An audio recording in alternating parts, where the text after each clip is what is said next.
안녕하세요. 저는 결혼 7개월 만에 이혼한 30대 여성입니다. 연애 기간보다 더 짧은 시간을 보내고 결혼을 끝내게 될 줄은 몰랐네요. 그게 가능하기도 하다는 걸 이번 경험을 통해서 처음 알았습니다. 기분이 썩 좋은 일은 아니지만 비도 오고 꿀꿀한 기분을 어디 달랠 곳이 없어서 사연을 써보고자 합니다. 날씨처럼 꿀꿀한 저의 사연 들어보시고 부디 여러분들은 저희 남편 같은 사람 안 만나셨으면 좋겠어요. 저는 치과 의사입니다.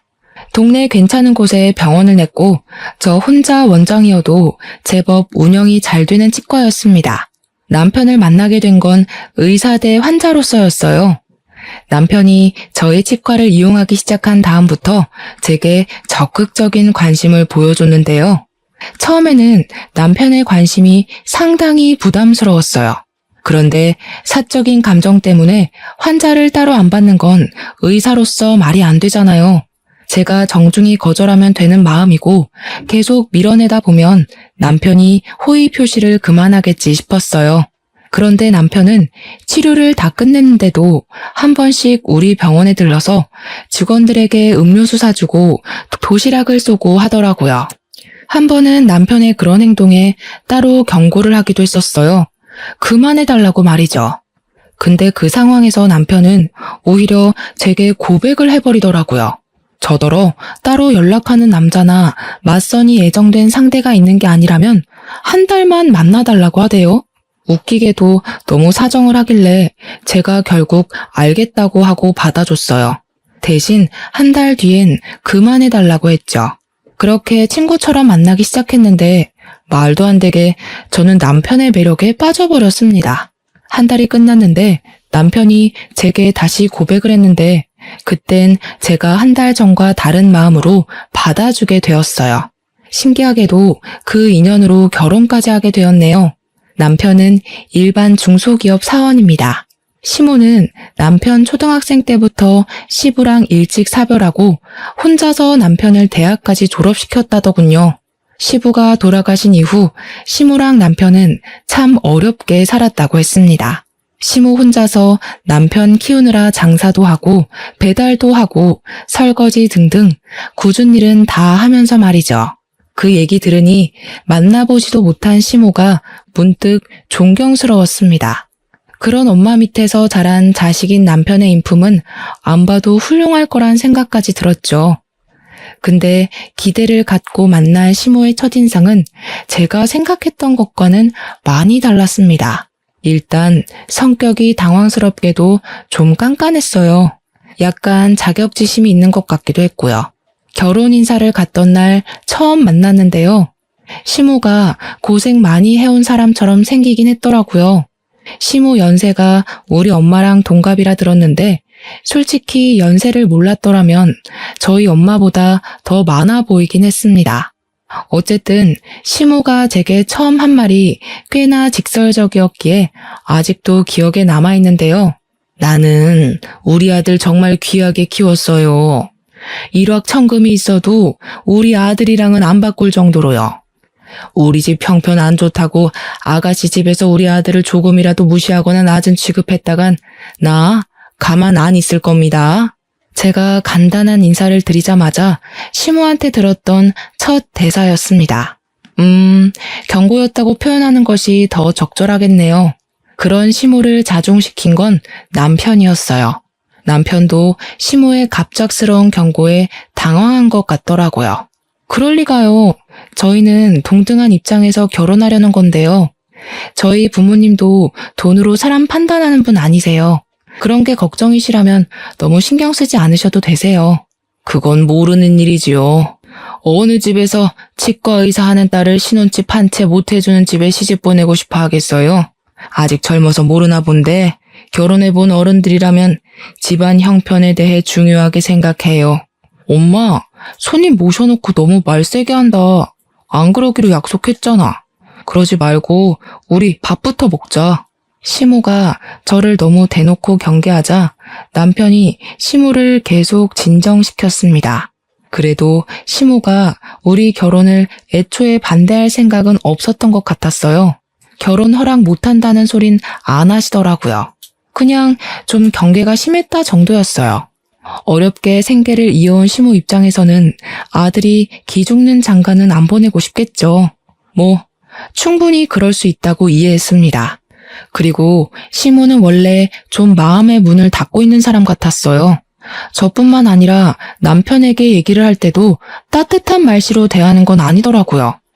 어쩌면 만만하게 보이고 싶지 않아서 처음부터 나를 세우는 것 같기도 했습니다. 그래서 저희는 어렵지 않게 상견례 날짜까지 맞출 수 있었어요. 그런데 생각지도 못한 문제가 그때 처음 생겼는데요. 대화를 하는 내내 시모의 자격지심 말투가 조금씩 튀어나오더라고요. 저랑 남편은 젊으니까 시모가 하는 말을 어른이 해주는 조언이나 충고라고 생각하고 넘길 수 있거든요. 근데 나이 또래 사람에게 충고하는 말투를 사용하면 자칫 상대방의 반감을 불러일으킬 수 있단 말이죠. 저는 우리 아들이 워낙 좋다고 하니까 결혼시키는 겁니다. 저도 이 결혼 엎어진다고 아쉬울 거 없는 사람이에요. 그러니 우리가 그쪽에서 하는 만큼 혼수 못 맞춰준다고 해도 우리 아들 우습게 안 보셨으면 해요. 시모는 상견례 하는 동안 계속 이런 식으로 말을 했습니다. 시모가 나쁜 마음으로 저희 부모님을 대하는 게 아니라는 거 알지만 그래도 불안했어요. 괜히 남편까지 제 부모님 눈치를 보았을 정도니 저 또한 부모님 기분을 중간중간 살폈습니다. 저희가 기하게 큰 아들내미를 우습게 볼 리가 있나요? 있는 쪽이 더 부담을 하면 되니까 그런 걱정은 안 하셔도 돼요. 그저 우리 딸도 기하게 컸으니 예쁘게 좀 봐주셨으면 좋겠어요. 다행히도 친정 부모님이 시모의 마음을 좋게 이해를 해줘서 잘 넘어갔어요.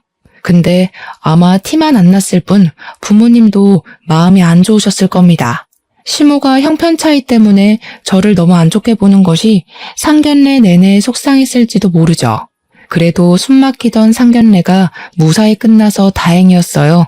그날 식사는 우리 부모님이 계산하려고 했는데 시모가 아득바득 우겨서 시모가 사는 걸로 했습니다. 왜 그랬는지 알 것 같지만 굳이 묻지는 않았는데 나중에 시모가 남편한테 따로 얘기하는 걸 듣고 씁쓸했어요.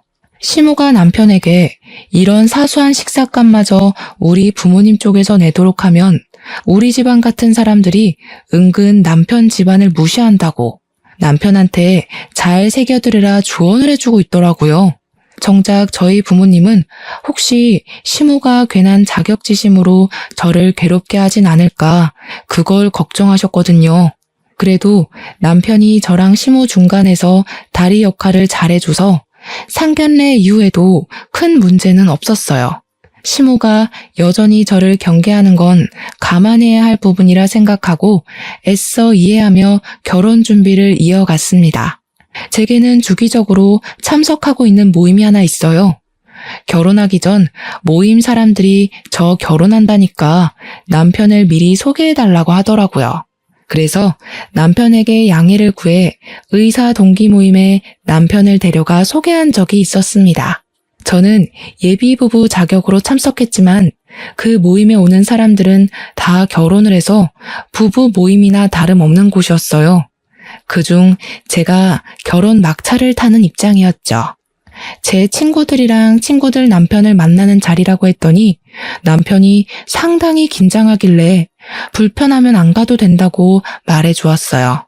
그랬더니 남편이 그건 또 아니라대요.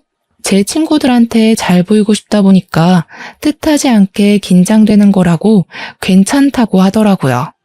그 모습이 귀여워서 저는 안심시켜주면서 데려갔어요. 이렇게 순수한 남편을 친구들한테 얼른 자랑하고 싶어서 저 또한 들떠 있었습니다. 실제로 모임 사람들한테 남편 자랑을 엄청 했어요. 친구들은 제가 이렇게까지 신나 있던 적이 없었는데 남편의 파워가 대단하다며 제 남편을 덩달아 칭찬해 주었습니다. 그런데 그곳에서 생각지도 못한 문제가 발생했는데요. 친구가 결혼하는데 친구들이 당연히 상대방 인적 사항에 궁금할 거 아닙니까? 그렇다 보니 우리 남편한테 질문 공세도 엄청 들어올 거고요. 어떻게 만났고 어디가 좋아서 만나냐는 질문은 사실 어린애들이나 관심 있는 질문이잖아요. 이미 다들 자리 잡은 부부인데 남의 부부 러브스토리보단 스펙이 더 궁금할 거란 말이죠. 저는 저보다 돈 못 버는 남편이라고 부끄러웠던 적이 없었는데 남편은 제 생각과 달랐나 보더라고요. 친구들과 친구들 남편의 직업, 집안 배경, 말로 주고받는 돈의 액수 등을 들으면서 남편이 저도 모르게 기가 좀 죽은 듯 했습니다. 어느 순간 말이 없어지고 제 옆에서 묵묵히 밥만 먹더라고요. 제가 괜찮냐고 물어봐도 어색하게 웃을 뿐이었어요. 집에 돌아와서도 남편은 피곤하다며 말도 없이 그냥 바로 씻고 잠을 잤습니다. 참고로 저희는 친정 부모가 미리 증여해준 신혼집에서 동거 중이었어요. 아무튼 저는 남편이 자는 바람에 대화를 더 못해보고 걱정만 해야 했습니다. 남편이 뭐 때문에 기분이 안 좋은지 알 것 같아서 그렇게 생각하지 않아도 된다고 말해주고 싶었는데 그럴 수 없었어요. 실제로 친구들이 우리 남편 스펙이 좀 떨어지더라도 사람 인품은 모인 남편들 중에서 최고 같다고 칭찬해줬거든요. 그 말이라도 꼭 전해주고 싶었는데 내일로 미뤄야 했지요. 근데 내일도 저는 남편을 위로해줄 수 없었습니다. 다음날 다짜고짜 시모가 집에 쳐들어왔거든요. 남편이 제가 늦게 일어나는 사이 어제 모임 일을 시모한테 얘기했던 건지 시모가 집에 들어오자마자 들고 있던 가방으로 저를 한 대 치면서 따지더라고요. 너 우리 아들한테 갑질했니? 돈 없는 집안이라고 무시했어? 내가 너 이럴 줄 알았다. 이런 식으로 사람 기죽여서 우리 아들 머리 위에 올라앉을 작정이었냐? 네? 무슨 소리세요? 어머님, 일단 진정하시고 앉아서 얘기해요. 이런 더러운 집구석 엉덩이 붙일 생각 없다. 왜? 내 아들을 그런 모임에 데려갔니? 어떤 취급받을지 뻔히 알면서 그런 잘난 사람들 앞에 내 아들을 왜 데려가? 그건 어머님이 오해하신 거예요. 남편도 오해하고 잘못 말씀드렸나 보네요. 그런 거 아니고요. 실제로 저희 친구들이 남편 보고 괜찮은 사람이라고 칭찬했어요. 그딴 아부 떨면 우리 같은 사람이 해벌쭉하고 좋아해 줄 거라 생각했니? 이 결혼하지 마라. 시고 올리기도 전에 우리 아들 기죽이는 며느리한테 절대 내 아들 안 보낸다. 기상하자마자 대체 이게 뭔 상황인지 그저 어안이 벙벙했습니다. 시모한테 해명하면서도 제가 무슨 말을 하고 있는지 헷갈렸죠. 시모의 갑작스러운 선포는 결혼식까지 일주일이 남은 상황이어서 더 당황스러웠어요. 남편이 잠깐 화장실에 가 있을 때 시모가 들이닥친 거였는데 그때 남편이 분주한 소리 때문인지 화장실 문을 열고는 시모를 발견하자마자 헐레벌떡 튀어나왔습니다. 자기 엄마를 말리기 시작했죠. 엄마, 내가 오지 말라고 했잖아. 나 괜찮다고 했지. 내가 알아서 할 테니까 끼어들지 좀 마. 괜찮긴 뭐가 괜찮아. 네가 얼마나 자랑스러운 아들인데 그깟 고위 직업이 뭐라고 사람을 고개도 못 들게 하고 말이야. 저 여자가 너를 진심으로 생각해줬다면 그런 모임에 데려가면 안 되지. 저를 저 여자라고 부르는 시모에게 좀 놀랐어요. 섭섭하기도 했습니다. 근데 시모가 저를 정말 나쁜 사람으로 몰고 있으니 더 서름이 차오르더라고요. 시모의 원망을 들으면서도 저는 제가 뭘 잘못한 건지, 이게 이렇게까지 소란을 피울 만큼 잘못한 일인 건지 납득이 잘 안 되었어요. 제가 멍 때리고 있는 사이 남편이 알아서 흥분한 시모를 데리고 현관으로 향했습니다. 신발을 신고 나가면서 저한테 미안하다고 시모 좀 집에 데려다주고 오겠다며 사라졌죠. 얼마 뒤 다시 돌아온 남편은 제 눈치를 보면서 들어왔어요. 그러면서 하는 말이 시모를 잘 설득했는지 파혼 얘기는 신경 쓰지 말라며 미안하다 사과를 해왔습니다. 자기 이번 모임 불편했어? 어머님까지 아셨는데 나한테 숨기지 말고 다 얘기해줬으면 좋겠어. 사실 불편하긴 했지. 당신 친구들은 전부 의사고 친구 남편들도 의사나 검사나 한 자리 하는 사람들인데 나는 그냥 일반 회사원이잖아.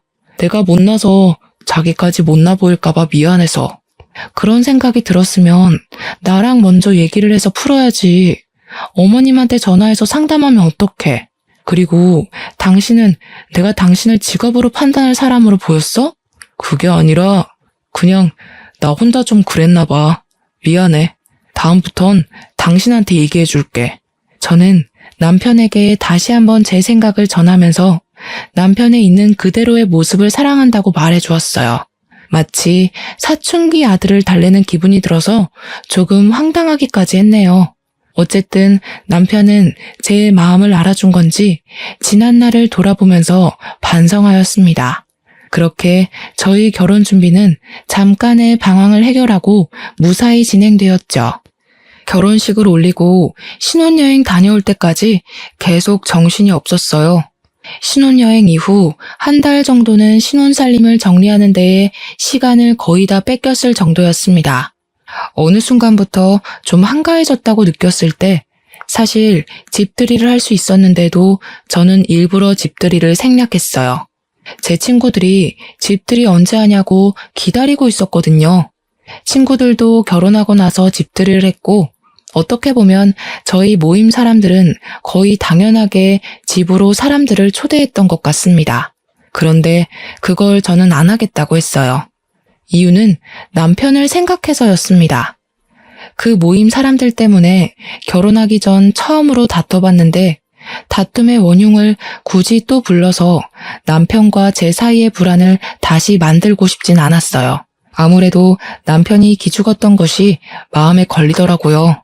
그래서 저는 친구들에게 일일이 전화를 돌리면서 집들이를 못하게 된 사정을 설명했어요. 남편 때문이라고는 안 했고 그저 제가 바쁜 일정 때문에 어려울 것 같다고만 했죠. 그런데 제가 친구들에게 전화를 돌리는 걸 남편이 봤나 보더라고요. 전화를 다 돌리고 방에 들어갔더니 남편이 토라져서 제가 말을 걸어도 안 쳐다보는 겁니다. 그래서 저도 더 끈질기게 남편을 건드렸어요. 우리 서로 불만 있으면 대화로 풀자 했지 않냐고 했더니 남편이 결국 제게 할 말을 했는데요. 괜찮다더니 결국 날 친구들한테 소개하기 창피했던 거야? 왜? 친구들이 무슨 저런 남편을 만났냐고 당신이 아깝대? 그게 무슨 소리야. 내 친구들은 당신 좋게 본다니까? 사실도 아닌 말로 왜 자꾸 마음대로 상상해. 나는 당신이 불편할까봐 더 이상 신경 쓰이는 상황 안 만들려고 했던 거야. 내가 불편할까봐 그런 거 맞아? 당신이 불편해서 안 부르는 거 아니고? 난 이제 당신 진심이 뭔지 모르겠다. 남편은 집들이에 대해서 갑자기 또 자격지심 장난 아닌 소리를 하더라고요. 제가 솔직하게 얘기를 해주고 그런 거 아니라고 왜 꼬아서 생각하냐 하는데도 남편은 더 이상 저랑 대화를 안 하고 싶다며 자리를 떠버렸습니다. 근데 웃긴 게 그렇게 혼자 삐쳤다가 시간 좀 지나면 혼자 풀려요.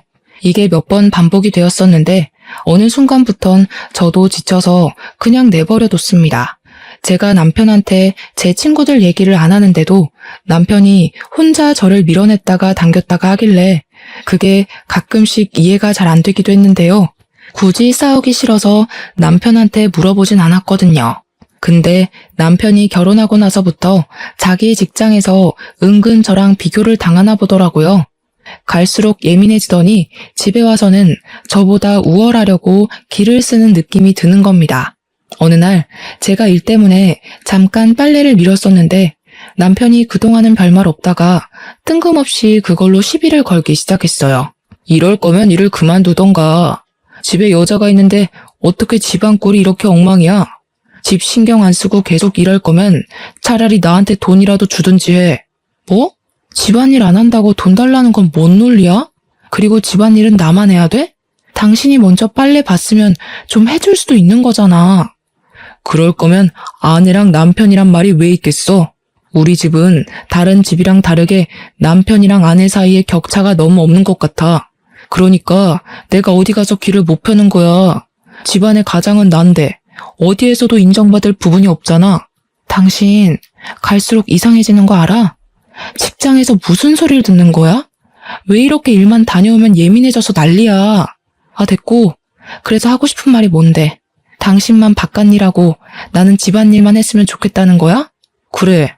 그게 부부 역할이 맞는 거지. 솔직하게 말하자면 나도 당신한테 남편 대우 받고 싶어. 당신이 나보다 수익이 많으니까 어쩔 수 없이 내가 꿀리잖아. 남편의 바람은 제가 의사를 관두길 바라는 거였어요. 맞벌이를 하더라도 남편은 남편이고 부인은 부인인 건데 꼭 바깥일 집안일로 그 역할을 구분해야 하나요? 옛날이야 그랬지. 요즘은 남녀 상관없이 커리어를 갖고 결혼하는 사람들이 많잖아요. 저는 제가 탱자탱자 노는 마누라보다는 낫다고 생각을 하거든요.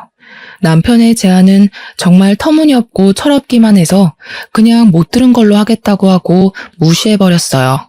근데 남편이 제가 무시한 것 때문에 또 자존심 상했나 보더라고요. 어느 날부터 저랑 마주할 때마다 드러내는 태도나 표정이 어색했습니다. 뭐 그렇다고 저한테 더 이상 시비를 거는 건 아니라서 별말 않고 넘겼어요. 남편 삐치는 게 한두 번도 아니고 내버려두면 항상 그랬듯 알아서 아무 일 없었다는 듯이 행동할 거라 생각했거든요. 그런데 이번에는 남편 행동에 좀 다른 점이 있었어요. 남편이 주말마다 시댁을 자주 가더라고요. 초반에는 그냥 내버려 뒀는데 나중에는 한번 물어봤거든요. 그럼 남편은 그저 후다닥 나가면서 시모가 혼자 밥 먹는 거 외로워한다고 점심만 시댁에서 먹겠다고 하면서 사라져버리더군요. 남편이 주말마다 그렇게 가버리면 저야말로 집에서 혼자 점심을 먹었습니다. 저희는 분명 신혼부부인데 어째 신혼이 아니라 한 5년 이상은 산 부부 같은 느낌이 들었어요. 저도 갈수록 남편에게 서운함이 쌓이더라고요. 그렇지만 말 못했죠. 괜히 남편을 종용했다가 시모가 남편 뺏어간다고 생각할까봐 그냥 이 모든 상황을 좋게 생각하려고 했어요. 그런데 어떤 날에는 남편이 주말에 시댁에서 자고 올 때가 있어요. 평일에는 출근을 해야 하니까 당연히 직장이랑 가까운 신혼집에서 먹는데 주말만 되면 마치 두 집 살림이라도 하는 것처럼 시댁에서 먹고 자고 합니다. 이 상황이 꽤 길게 반복되니까 나중에는 시모가 제 남자를 뺏은 것처럼 느껴지다가 더 나중에는 제가 시모의 남자를 뺏은 건가? 하는 기분까지 들었어요. 제게 삐쳐있던 남편을 그냥 내버려 두려고 했는데 이건 좀 아닌 것 같아서 또 자고 온다는 남편의 앞길을 가로막은 적도 있었습니다. 나랑 얘기 좀 해. 주말마다 어머님 집에 간 거 벌써 한 달이 넘었어. 나랑 이대로 멀어질 작정인 거야? 이젠 나랑 화해하기도 싫어? 너도 잘못 없다고 생각하고 나도 잘못 없다고 생각하는데 이 상황에서 무슨 화해를 해. 그냥 서로 마음에 안 드는 거 굳이 맞추려고 하지 말자는 거지. 그런 사람이랑 평일 내내 같이 있는 것도 숨 막히는데 주말까지 한 지붕 아래 있으라고? 우리 부부잖아. 안 맞는 게 있으면 어떻게 해서든 대화로 풀어야지. 이렇게 주말마다 시댁을 가 있으면 어머님이 날 뭐라고 생각하시겠어. 남편더러 가지 말라고 했더니 남편은 기어코 집을 나가버렸습니다. 저랑 대화가 끝나지도 않았는데 말이죠. 그리고 이 사실을 남편이 또 시모에게 말했나 봐요. 어김없이 시모한테서 전화가 왔는데요. 너 내 아들한테 우리 집 온다고 한 소리 했니? 우리 아들 잡고 살 작정인 거야? 그럼 그렇지.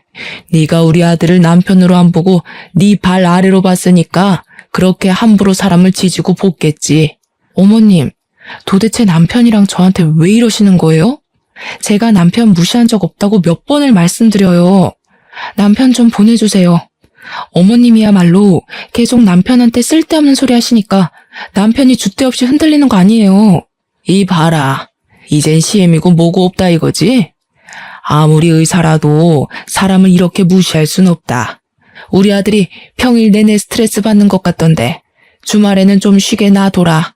매정하게 전화를 끄는 시모는 끝내 남편 좀 바꿔달라는 제 말을 다 무시해버렸어요.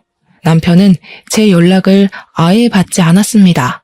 그러다 어김없이 일요일 저녁이 되면 신혼집으로 돌아오는데 제가 무슨 말이라도 걸까 싶은지 화장실 갔다가 바로 잠자리에 들어요. 당시 저희가 결혼한 지 6개월 정도 되던 때였거든요. 이런 저희 모습을 신혼부부라고 할 수 있는 걸까요? 혹시 남편이 시모를 핑계대고 다른 데서 바람을 피우고 있는 건 아닌가 하는 생각도 해봤는데요. 그러기엔 시모의 간섭이 너무 많아서 불륜일 수가 없겠더라고요. 어쨌든 저는 누구보다 행복한 시간을 보내야 할 새 신부임에도 이혼을 앞둔 사람처럼 쓸쓸한 시간을 보내야 했습니다. 그렇게 어느 평일날이었어요. 여느 때처럼 출근을 했는데 갑자기 병원으로 경찰들이 들이닥치더라고요. 환복도 못한 저는 경찰에게 무슨 일이냐고 물었습니다.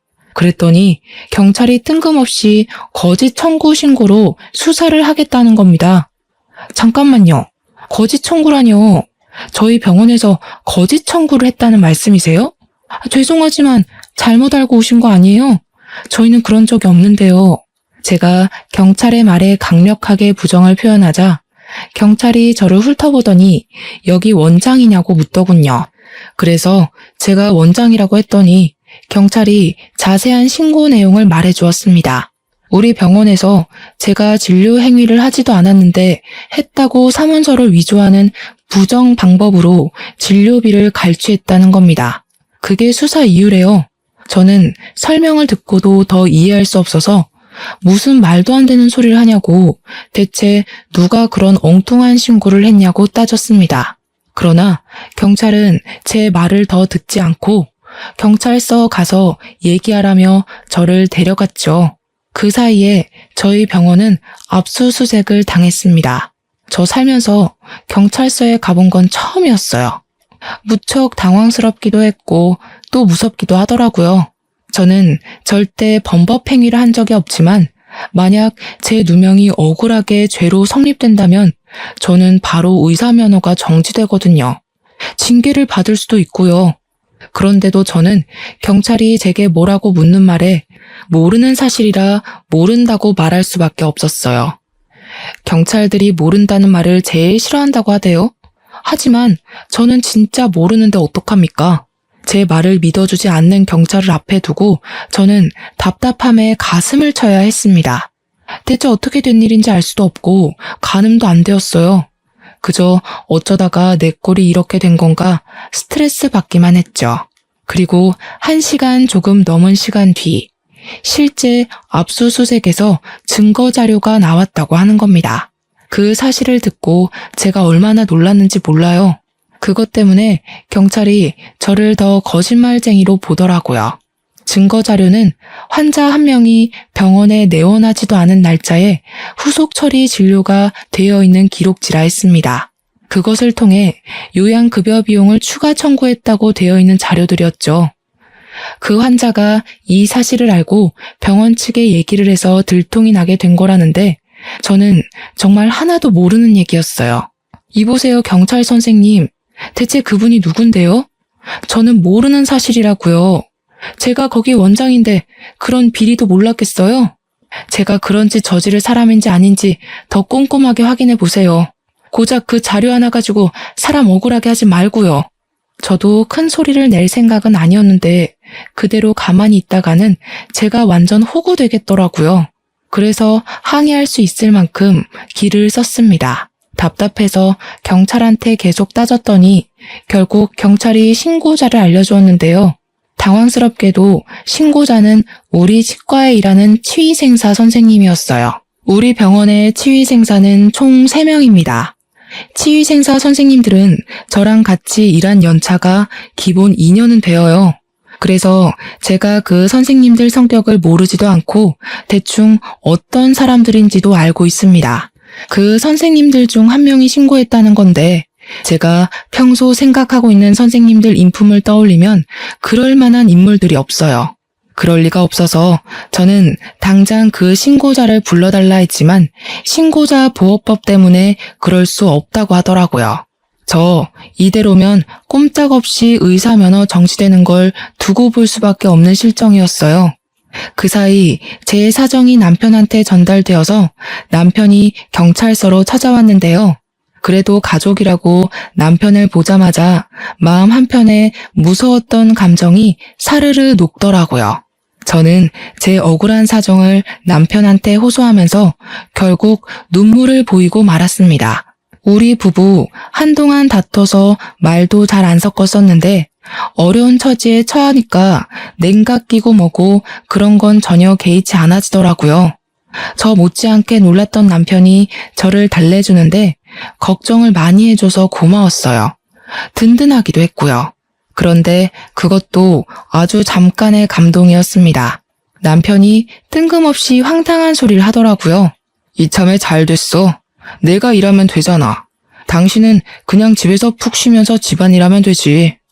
너무 걱정 마. 내가 당신 평생 먹여 살릴 수 있어. 이렇게 그만두는 것보단 당신이 당신 손으로 직접 의사직을 내려놓는 게 좋았을 것 같은데 그건 좀 속상하겠다. 이게 지금 제 상황에 알맞은 위로인가요?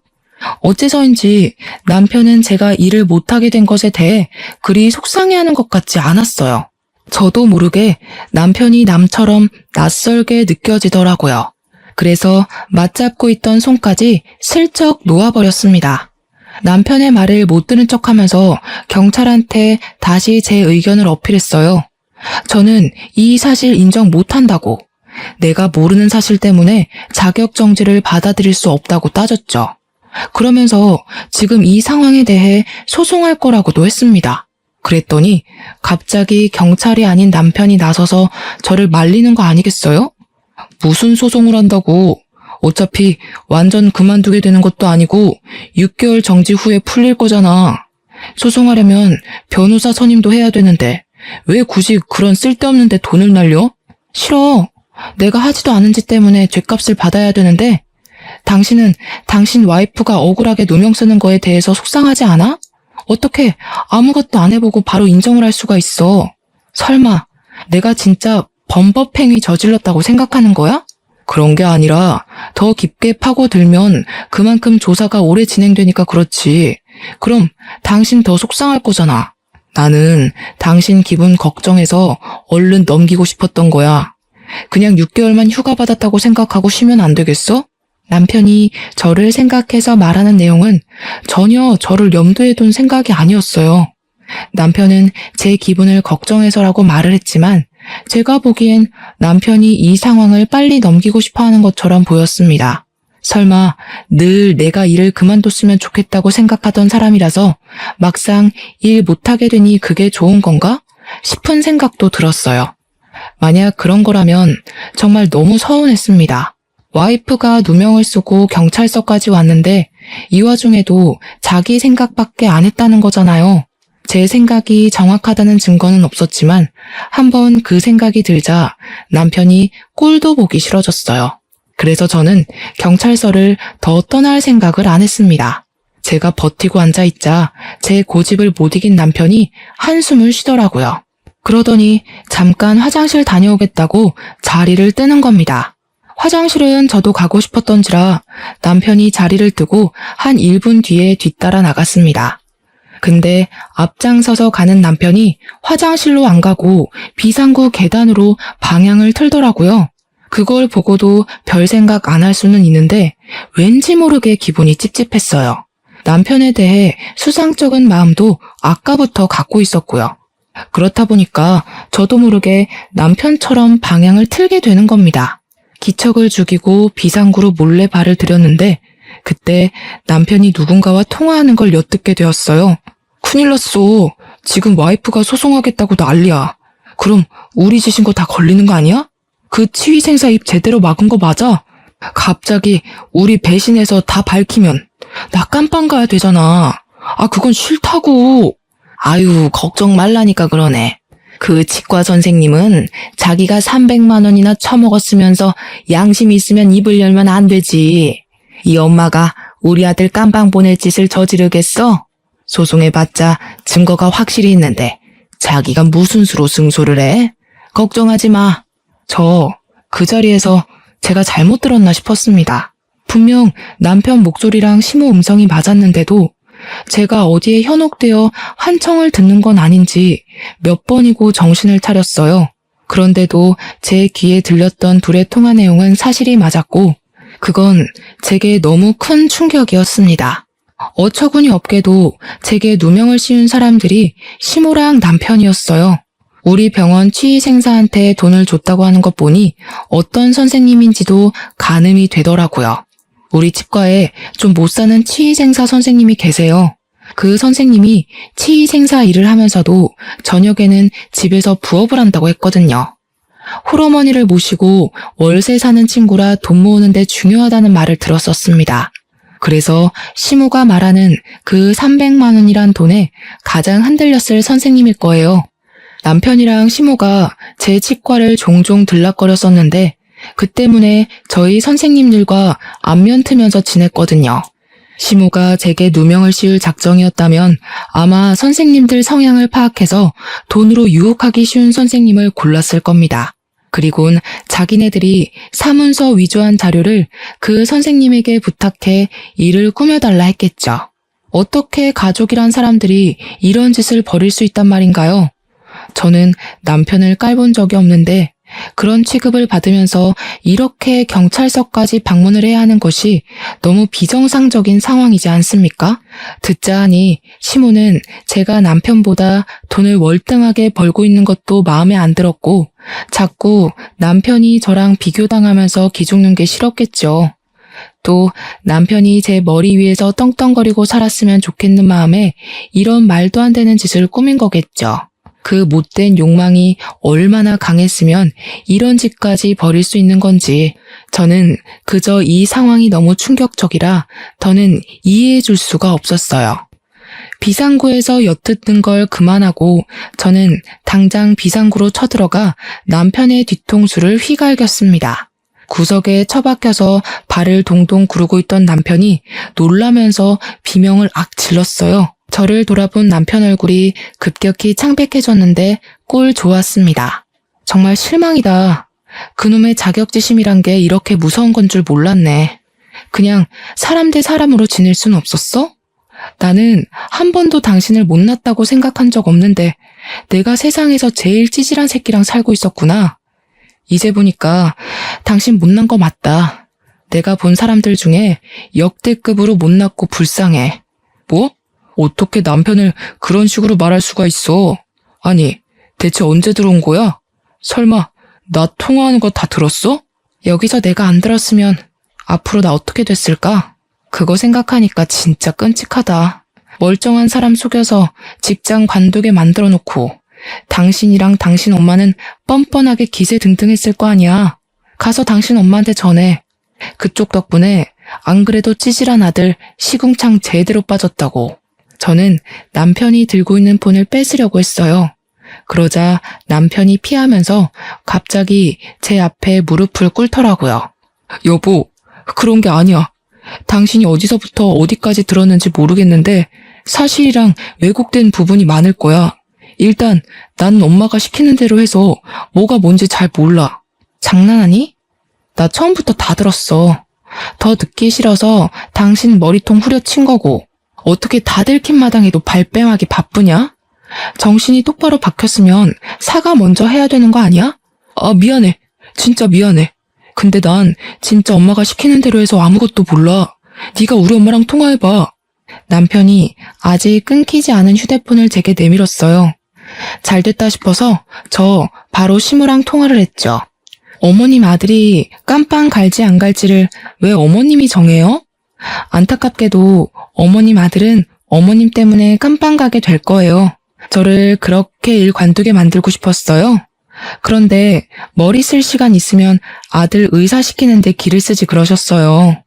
왜 엄한 사람을 아들 아래 두려고 하신대? 너 일단 진정해봐라. 우리 만나서 얘기를 해보자. 아무래도 대화로 풀어보는 게 좋을 것 같네. 지금 내가 너희 집으로 갈 테니까 가서 기다려. 아니요. 아직 상황 파악이 안 되신 것 같은데 저한테 명령할 입장 안 되세요. 저 그동안 스트레스 너무 많이 받았거든요. 두 사람 깜빵 앉혀놓으면 제가 숨을 못 쉴 것 같아서 안 되겠어요. 이해 좀 하세요. 저는 전화를 끊자마자 남편을 발로 밀어버리고 그대로 비상구를 뛰쳐나갔어요. 당장 경찰서로 돌아가 증거로 제출했습니다. 제게 얻어맞고 욕먹은 남편이 뒤늦게 정신을 차리고 쫓아왔지만 증거물은 이미 제출된 뒤였죠. 경찰은 거기에 녹음된 남편과 시모의 대화를 듣고 증거로 채택해 주었습니다. 그때부턴 상황이 역전되어 시모랑 남편이 되레 구속이 되었어요. 사기죄와 사문서 위조죄는 제법 중죄라서 감방 살기 싫다는 남편은 끝내 감방 신세를 지게 되었죠. 그리고 범행을 도왔던 치위생사 선생님도 나중에 잡혀왔는데 그 선생님은 제가 그냥 합의해줬어요. 그 선생님은 나쁜 짓을 하려고 작정했던 게 아니라 돈 때문에 흔들린 거잖아요. 선생님의 어려운 생계를 걱정해서 고소는 안 했어요. 대신 우리 병원에서 해고하는 걸로 합의를 보았죠. 다행히 저의 의사면허 정지 처분은 취소 처리가 되었습니다. 하마터면 당당한 제 커리어에 빨간 줄이 그일 뻔한 게 계속 제 심장을 떨리게 만들었어요. 저에게 이런 짓을 한 그들을 용서할 수 없어서 고소를 했지만 그 전에 시모 얼굴 보고 꼭 한마디를 해주고 싶더라고요. 그래서 시모가 구속되기 전에 얼굴 보러 찾아갔었어요. 시모는 저를 처음 대면했던 그때처럼 날선 눈으로 노려봤습니다. 여태까지 아들 혼자 키우면서 열심히 사셔놓고 왜 스스로 무덤을 파셨어요? 얼마 안 남은 인생 아들도 못 만나고 시간만 축내게 생겨서 어떡해요? 열등감만 죽이셨어도 그쪽 노후는 꽃밭이었을 텐데 아쉽네요. 내 노후는 너만 아니었어도 편했어. 처음부터 순진한 우리 아들 꼬셔서 머슴살이 시키려고 했던 게 누군데? 그 꼴이 불보듯 뻔한데 내가 그걸 그대로 둘 리가 없잖아. 도대체 어떻게 사셨으면 사람 말을 안 믿는 거예요? 그쪽 행동이 잘못돼도 한참 잘못됐기 때문에 상황이 이렇게 됐다는 거 모르겠어요? 제발 깜빵 다녀오면 정신 똑바로 살길 바랄게요. 출소할 때까지 그쪽 다 늙은 몸뚱어리가 버텨줄 줄 모르겠지만 시모는 제 모습이 사라질 때까지 목청 나가도록 저주를 입에 담다가 경찰에게 경고를 받고 조용해졌습니다. 그 뒤로 그들 소식은 잘 모르고요. 저는 개인적으로 병원을 이전하기로 했어요. 전 시모와 전 남편이 출소하고 나와도 저를 찾지 못했으면 싶었거든요. 같이 일하던 선생님들은 고맙게도 제가 이전하는 병원으로 같이 와주었습니다. 현재는 이전한 병원을 정리하면서 새 선생님 한 분을 더 고용하느라 아주 정신없는 나날을 보내고 있어요. 새로 시작하는 병원에서는 부디 사건 사고 없길 바라고 좋은 일만 있었으면 싶네요. 그렇게 저랑 전 남편은 연애 2년에 결혼 생활 7개월로 종지부를 찍었습니다. 행복하고자 약속했던 결혼이었는데 너무나 불행했고 2번 다시 결혼을 꿈꾸기 싫을 만큼 악몽 같은 시간이었어요. 부부가 결혼해서 마음 맞춰 사는 건 기적 같은 일이라는 걸 깨달았어요. 그리고 결혼 연차 10년, 20년 찍는 분들을 정말 존경하게 되었어요. 분명 안 맞는 부분도 있으실 텐데 수많은 고비를 넘고서 미래를 함께하고 계신 거잖아요. 박수받아 마땅한 분들이 아닌가 싶습니다. 아무래도 제 내면을 더 키워야 될 것 같아요. 당분간은 일에만 열중하면서 왠지 다시 얻은 것만 같은 저의 인생을 잘 가꿔보도록 하겠습니다. 꿀꿀했던 제 사연 들어주셔서 감사드리고요. 함께하는 동반자와 쭉 행복하셨으면 좋겠어요.